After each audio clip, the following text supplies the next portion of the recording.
Alright guys, so today we're back again with the 240. As you saw in last week's video, we had to make a custom pipe for the intercooler because how the turbo was clocked downwards. And I welded something up just for temporary to get me to work for a week. And like I said, I ordered a universal intercooler kit to make something actually more legit and flow better. So we got that in the mail yesterday. So here we are today. Let's see what we got. And then the smoke that's coming behind you, no one is vaping. I saw someone say that in the comments. It's a fire because it's really cold. So keeps me warm. All right, so first thing we got, which is awesome, is all of these. I forget what they're called, but they're basically for the hose clamps. But they replaced the hose clamps. These are just so much better. I don't know how many it came with, but Jesus. But I think these are only 2-inch, so I can only use them on this section. But we got boots, 90s, regular straights. We got 2 U's, 2 of these, 2 90s, and 2 straights. So we're gonna try to make something work. I don't know exactly what I'm gonna do yet, but let me show you what we got going on in the car.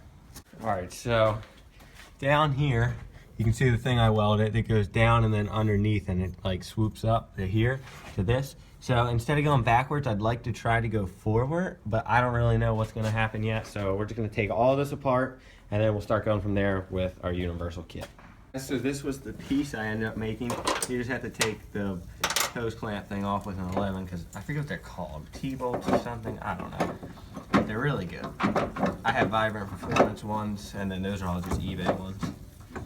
But so we gotta get this pipe out, which is the pipe that I made, which works actually really good. So the air would come out of the turbo through here and then up to the pipe. This worked really good, but I just want to make it look a lot cleaner. So let's get our new pipe. So this is what I have in mind. I didn't want to go past the exhaust manifold again, like in the back, because I know it's not hurting it too much, but it's heating up this pipe and basically making the air hotter than it needs to be. So what I have is I'm going to go under this power steering line right here. So we got a 90 coming out, come straight across, and then I'm going to go, oops, move this mass airflow for you guys. And then I'm going to go down here underneath of these, oh my gosh, there's so much stuff in the way. Underneath of these 2 lines, and then come straight up right here and then run a 90, basically having to cut this there. So we'll delete all this, and then this right here will be a 90 into that. And that should flow really good because there's no weird bends. The 90's actually perfectly in there. So what I have to do is I have to shorten this one side a little bit. We're gonna make some measurements and then cut it to the distance we need and then test fit it again. This is what I have right now. So we got this 90 shooting up like that, goes down, no coupler or anything, so it's very good airflow. Goes down to a 90, very good airflow, right up to the turbo. So now, see, this was your old pipe. It would go right about right here, in there, and then somewhere around there. So where we have it, as you can see, we're gonna basically chop it right after this bend, and then try to get a coupler on there, and then inch our way a little bit by a little bit to get it just perfect. So let me go ahead and cut right here, all the way up against this bend, right where it's flat. As you can see, this is what we're left over with, this little piece right here. Gotta clean it up a little bit. I already filed it down, but you wanna make sure everything's out of there. But basically, you got this right here, slides in, want to make sure it's definitely deep down in the coupler. So we got kind of like a weird, more than 90-degree angle. So it's going to be a little bit of a weird bend, but I got to make it work. So I can also push it down a little bit like that. So it'll be like just a little bit more than a 90. So I'm going to go ahead and cut this down to about right here, or actually a little lower. Down to about right there. So we'll go ahead and do that, and then we should be able to take our last 90, which is right here, plop it on there, and as you can see, it's gonna be a little weird, so it's gonna have to be like almost flexed, but it doesn't kink because it's rubber hose, so it kind of just pushes the up in, so it's not gonna be like a perfect perfect circle, so it'll just kind of oval out, and that'll be fine. That'll flow way better than what I had before. So, I wanted to talk to you about something.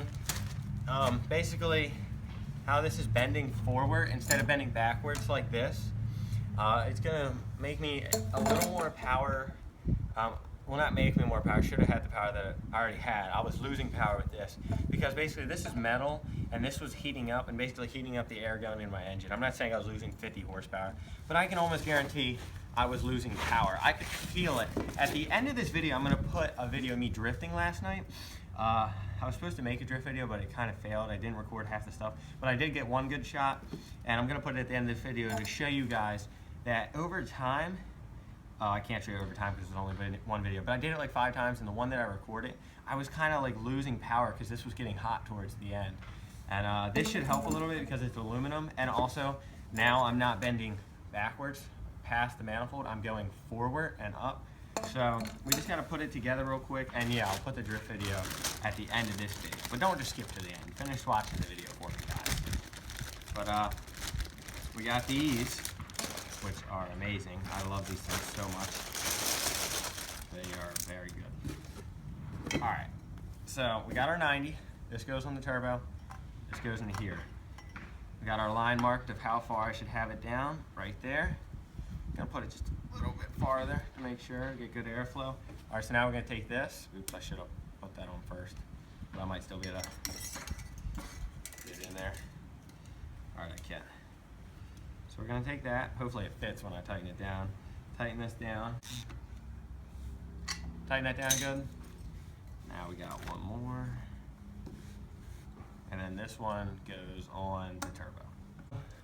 Last thing, got this piece. All that's all clamped down. So, oops, we need another one. So let's put one of these on here first so we can tighten it down nice and tight. So I should be able to get to that pretty easily. So now you just take this, slide this into there. Now we take our new 90. Oh, it's right here in front of my face. So now we need 2 more clamps, because you definitely want a weird angle like this, nice and tight. So we'll take this, slide it onto there, make sure you can get to them, tighten them down, right on there. Take this, slide it down, feel it. You don't want to go into the actual bend. So now, see how the, well, I don't know if you can see, I'm not looking at the camera, but it's kind of not really a big bend at all. So everything should be okay. And one of the best parts about it, so I'll put this in. Make sure that's nice and tight. See, it's kind of kinked a little bit, but you can feel all the way around that this is sealed onto the pipe, so we're not trying to blow air like between the hose and the aluminum and come out here and cause a boost leak, because you have a tight seal right here and also right here. So it might be like a weird bend and everything, but down on the bottom, it's a really good seal. And I'm gonna take the clamp and I'm gonna make sure that I tighten it right on the end of the aluminum pipe. So that'll be perfect. All right, guys, so here's the finished product. As you can see, that bend right there, it's actually not that bad. So that's perfect. Like, air will go through there perfectly. There's no kinks or nothing. There's a nice smooth transition. So then it goes down. That's a metal or aluminum transition, so that's perfect. And then that one's really good too. So that's how it's gonna be. Wall valves in the same spot. Just hook up your vacuum line right to there and we'll be good. The intake will still fit in there and everything. So now I'm just gonna put it all back together and we'll be good. So I'm definitely excited to drift this thing again.